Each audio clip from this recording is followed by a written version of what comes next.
Welcome to Design Downtime, the podcast where we celebrate the joys of living a balanced creative life. I'm your host, Guy Siegel, a design director in Toronto, Canada, and I invite you to join me on this journey as we redefine what it means to be a successful design professional. Let's break free from the shackles of hustle culture and embrace the full spectrum of human experience, because life is too precious to be spent only in pursuit of productivity. Today, I'm thrilled to talk to Sidra Mahmood. Sidra is a government product and service designer who currently builds data products at the federal government of Canada. Sidra knows we're not supposed to talk about work on this podcast, but they can very happily talk about it all day. With a deep love of government transparency and civic tech, Sidra has been designing things people can use to make government suck less for over a decade. In their spare time, they can be found DJing, hanging out with their two senior retired greyhounds, and being mean to billionaires on the internet. After living in 4 continents, they call Toronto home. Sidra, welcome to the show. Hi, thanks for having me. It's a pleasure, and today you want to talk to us about bluegrass music. Yeah, I do. Mostly because first off, we went through, I think, about 20 topics that I potentially would be happy to talk about. Which were all amazing. Yeah, they've just all been done already, which is nice because it's nice to have hobbies that you share with other human beings. Typically, if you're the only person with a specific hobby, it's usually a bad idea, but not in the case of bluegrass. So I'm pretty excited to talk about it today. Me too, because I don't know much about bluegrass, or at least I don't think I know much about it. And one of the reasons I love talking to people is learning new things. Yeah, I think I'll start by telling you a little bit about my journey into how I discovered it as music. That is exactly where I like to start. Yeah, because usually these things are kind of cascading. Like a lot of digital creatives, I was a weird kid. And like a lot of weird kids, I liked music a lot more than spending time with people.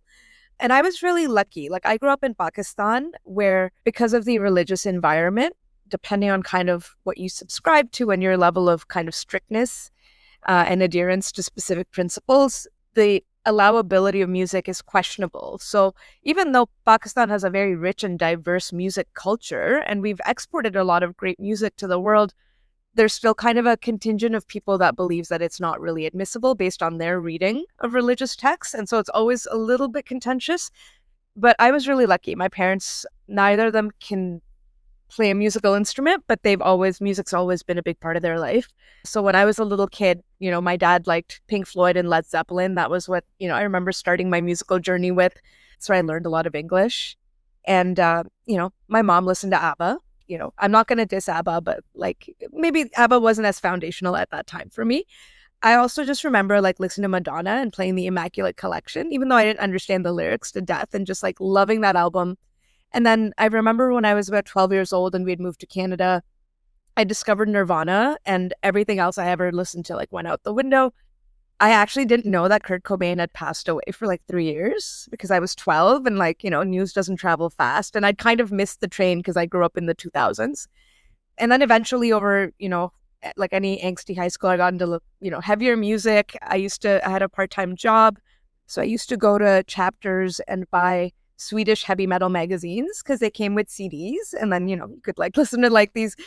I just remember these very heavy bands, they had names like Shadows Fall and Children of Bodom and just really My Dying Bride, just really dark names, and that's all I listened to in high school. And then when I was in my 20s, I joined a Riot Grrrl punk band where I was the guitarist, and that was super fun. And so I ended up in punk. And then I did realize I did not enjoy being a touring musician. It's just a lot of work. It's very exhausting and it's not a lot of pay, but it was really fun. I got to, play music with some of my best friends. And then I stumbled into electronic music. Up until that point, I did not like that music at all. And then I just heard the right music. And, as 5 years later, I'm a part-time DJ. So that's been fun. So I've been all over the map with my music journey. But at no point in my entire life did I think that country music, let alone a very specific genre of country music, which is bluegrass, would end up on my radar and ultimately end up becoming my favorite type of music. But all I remember is I think I was 25. I was minding my own business in Kensington Market, having drinks with a friend. And then this string band showed up, and we were making plans to leave, but we decided to have our food. they got up and I don't even remember the band's name, but they played and it melted my brain because it was 5 people with 5 stringed instruments that are significantly hard to play, playing with like just wild precision and joy and just vibing so well. I was really overwhelmed by kind of the complexity and the speed and the movements, and just like I was surprised like all the music had themes of like worker solidarity. It was very anti-capitalist. And then I just got obsessed. I even bought a banjo and a mandolin, even though I'm not very good at either of those. But ultimately, like, I'm at a point where I feel that bluegrass is deeply misunderstood and underrated, and that it does transcend language and it's full of like movement, complexity, and emotion. So it's a source of joy for me, for sure. So, as good designers, let's define our terms. What is bluegrass? So bluegrass is basically, it's interesting because we're going to get a little bit political here because I think it's really important to dive into kind of the politics. So bluegrass in its current form originates from Appalachian music, which, you know, is a lot of kind of rural working class music, and it's a lot of folk traditions from the United States. However, a lot of its core instruments were invented in other parts of the world. And there's, you know, as we do with, I think, a lot of colonial history, especially around the arts, what we call modern bluegrass basically is a fusion of a lot of historical movements across America and the world with stringed instruments specifically. And like, you know, there's like this history of exploitation of Black creative output. So oftentimes, you know, you talk to people and they say, well, the father of bluegrass is this American man. But I think if you really dive into the roots and you look at the complex kind of polyrhythms that the music uses, it's definitely heavily influenced from music from other parts of the world. So it's basically old-timey sounding country music that uses 5 core instruments. Typically, it is guitar, banjo, mandolin. Sometimes you might see somebody using a zither or auto harp. They may or may not use a harmonica, and then typically a stand-up bass. And then percussion isn't always a big part of it, but if it is, you'll see people playing kind of more simple instruments like spoons or washboards. It's music that doesn't follow a conventional rhythm. So, you know, a lot of music, it's like 1, 2, 3, 4. Bluegrass changes all of that. A lot of bluegrass songs are just contemporary, like modern bluegrass songs are contemporary takes on old traditional folk songs. So, for example, there's a song called Angeline the Baker that's from the 1920s. And that song is covered by every bluegrass band. Like, it's a standard and they put kind of their own spin to it. I would say the only popular culture reference I usually have to give people is the movie Oh Brother, Where Art Thou? A lot of that was bluegrass music. So it's like, if you listen to that music and you're like, yo, this slaps. Like, I don't usually like country music, but what is this? You probably would like bluegrass. I'm curious because a lot of it sounds very familiar, and I'm a big fan of jazz. How much of relationship is there between bluegrass and jazz? Yeah, so it's pretty interesting. I would say jazz is definitely one of like the key influences, and maybe they borrow and give from each other. But I think with jazz, there's a lot of improvisation in both, right?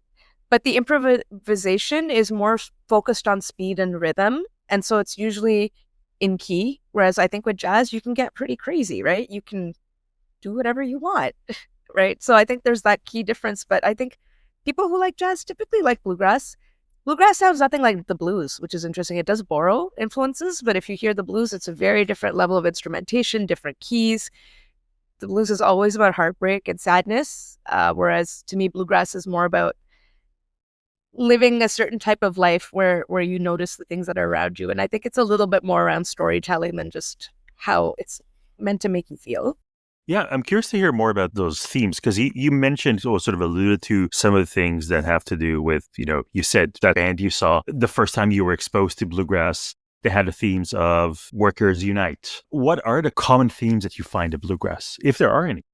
Yeah, I think this is a good question. I think it's a good idea to think about modern bluegrass versus kind of where its origins were in, which I think is what most people associate it with, because much like any other genre of music, it's evolved and kind of reflected the cultural conditions at the time.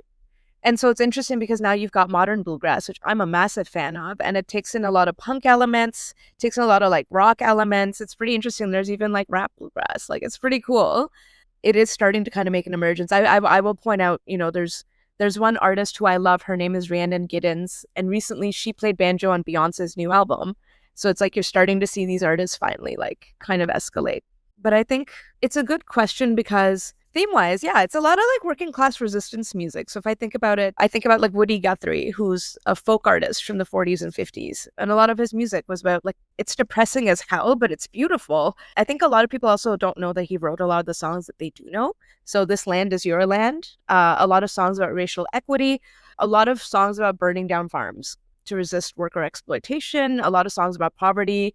I think like his wife up and dies in like 6 out of 10 of his songs. Like it's very raw, it's very real.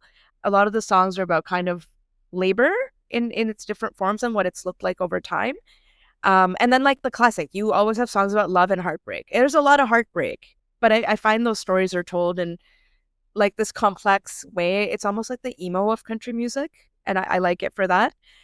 There is no like, I drive a big red truck, none of that. The themes are definitely a little bit more novelistic and kind of classical. You said that there are a lot of influences on bluegrass from other cultures. Do you see sort of the opposite of bluegrass influencing other genres of music? That's a good question. I think it's done as a novelty, but I was going to drop a really interesting fact that I've learned recently, because I think with bluegrass and that kind of cultural exchange, especially since I'm an elder millennial, when I go to a bluegrass concert, nobody else looks like me. And by that, I mean like 95% of bluegrass listeners in America are white. It's a survey that was done by Bluegrass Radio. And the vast majority of them are a generation that's 2 generations above me. Like I'm generally the only non-senior citizen when I go to these shows. It's not an insult. I'm glad people are enjoying this music, but that representation doesn't actually reflect the artists who are making bluegrass these days. Like you have a lot of diversity in the folks that are making bluegrass, and that's not reflected in the audience. So I think there is that kind of misunderstanding, because when you do see it represented in films or movies, like, you know, you'll see that deliverance scene, and a lot of it is like a lot of it is attributed to kind of a very specific, like remote rural region with its own problematic stereotypes that are applied to it. And it's shown as very white. That's always how it's just shown. And it's just not the case in the modern scene right now, where you've got a really wide range. I'll name drop artists at the end so people can do their research. And I have a link to a playlist that I made that kind of showcases some of the different artists that have been a big influence for me. But yeah, I think I would like to see more transcendence, and I think maybe it's happening, especially with the Little Banjo and the Beyonce album, and we're seeing just classic folk, bluegrass, country themes transcend more. And some bluegrass artists are winning Grammys, so maybe like more in the public spotlight. I'm not sure. We'll see.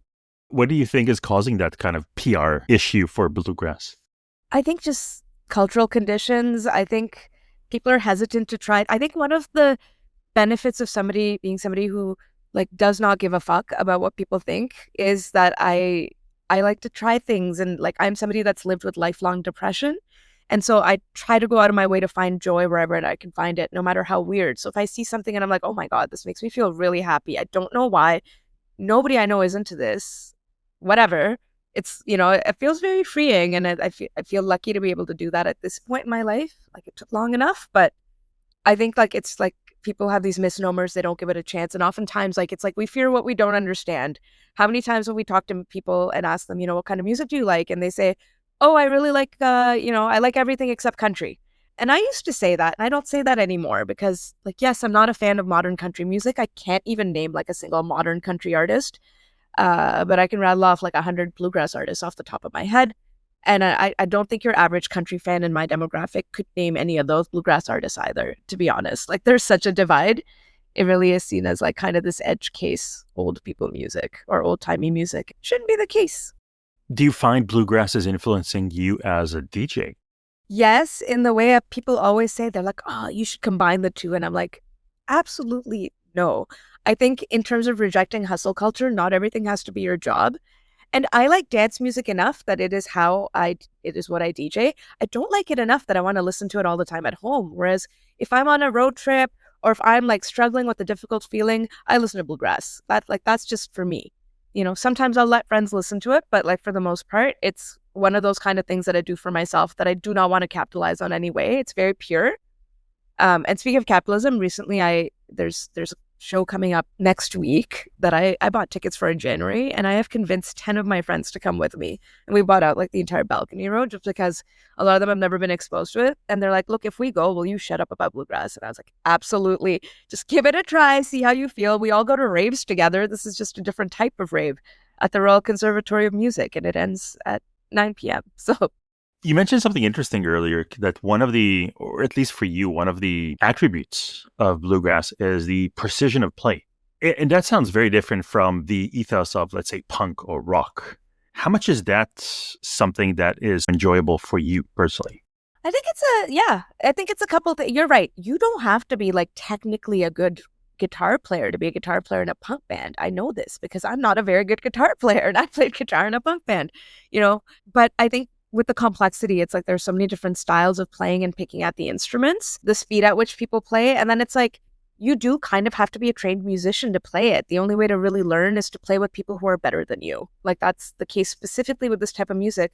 When it comes to like basic guitar chords and punk music, I learned off YouTube. I can't learn how to like claw hammer pick, on YouTube. It's like that's the kind of thing that's learned knowledge that's passed down. That's why a lot of these artists, they are full-time musicians because that they've spent their entire life honing their craft. And like if I think about certain artists, like I think about people who are at the top of their game. Two names are Chris Thile and Serena Hull.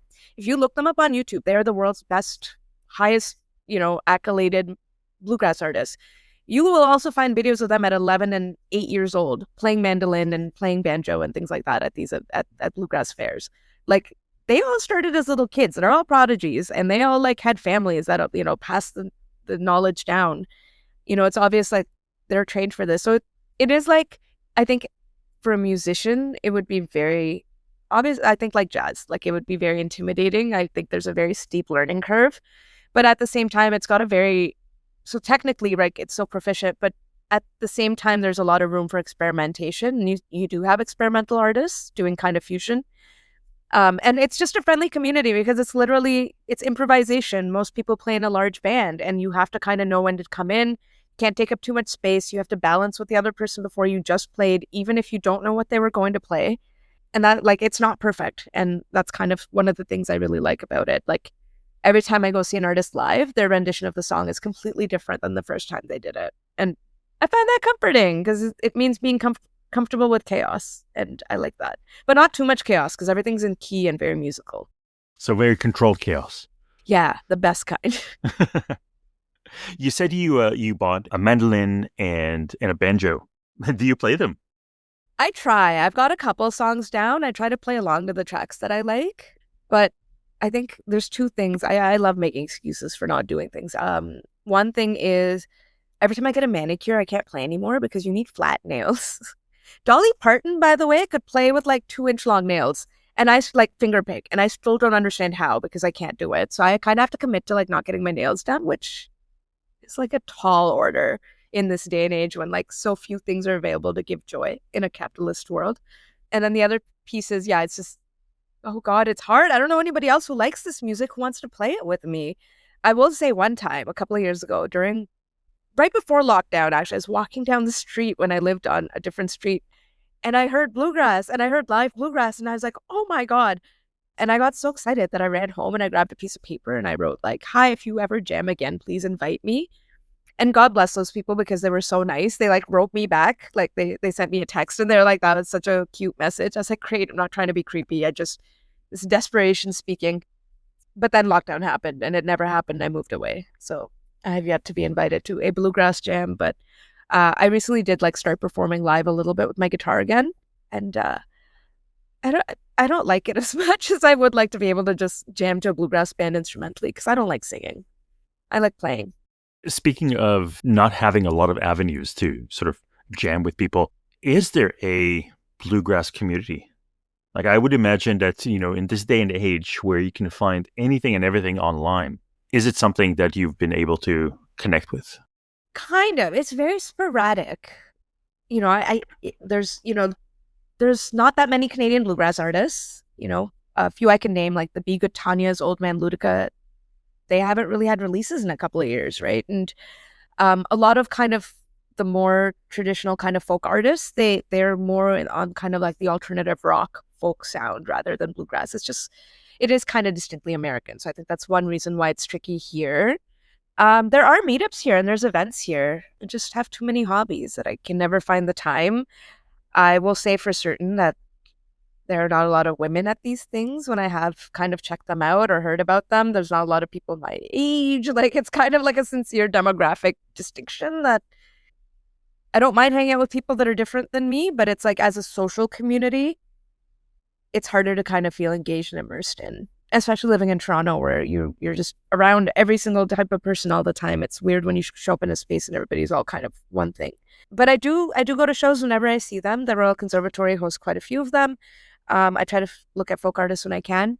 And when I'm in the States, I try to go as many bluegrass shows. So I've been to shows in Dallas, Fort Worth, all over the place. These days, the environment's a little sketchier, but especially like I'm a South Asian person with a Muslim name that has carried many different passports. I'm not making a priority to visit the States anytime soon, currently under the current administration. But what is nice is that a lot of American bluegrass artists have spoken about their support for some of kind of the more progressive politics that they might need to have down in the States. And they show a lot of support for kind of migrants and workers and things like that. So it's nice to see that continued tradition of artists speaking out against things that are with their values, that are like aligned with where their music comes from in the first place.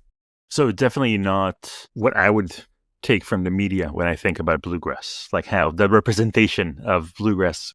Yeah, I'm thinking about like other media represent. I can't even think about that. I think my community ultimately is like the YouTube comments, because that's where you've got the other bluegrass fans, and like the subreddits, because at least I can talk to other people about how excited I am about new album and all of that. And there's also there's a weird conservatism that's attached to bluegrass that I don't understand, because again, for me, it's music about everybody, but mostly about working class solidarity and love. And there's a lot of like friendship and companionship and, overcoming adversity themes. And like a lot of it is about hating billionaires. So like obviously we align really well. Okay. As an expert, where would you recommend someone get into bluegrass? I have some recommendations. So I'll drop the link to the Spotify playlist that I've made, which is if you like folk music, alternative music, punk, indie pop, whatever, I think it's a good way to kind of dive into some of like the heavy hitters in the genre. And it's a range of decades. So it's like you might like modern bluegrass more, which I actually like more. I think also there are a couple of radio stations. There's one in the States called WAMU, and they post concerts or they post live performances on YouTube that are really high quality audio. That's been a really big part of kind of me discovering and enjoying new artists. And then the names I think that I would recommend who are kind of my favorite. The artists are Punch Brothers, Crooked Still, Trampled by Turtles, who are punk bluegrass, Blue Sky Green Grass, and Serena Hull. Those are my favorite, but yours might be others. I know like if somebody here is like who's listening to this is like a big bluegrass head, they're gonna yell at me because they're gonna say those aren't even real artists, blah blah blah. They're modern. You should have named like Earl Scruggs and all of that. And I'm like, cool. I don't really listen to that stuff as much anymore. I've like discovered the basics, and now I've kind of moved on to the more diversified sound of bluegrass. So you should like what you like. Okay, fair enough. You said you're going to a show next week. Yeah. Any more artists coming to at least Toronto that you would recommend?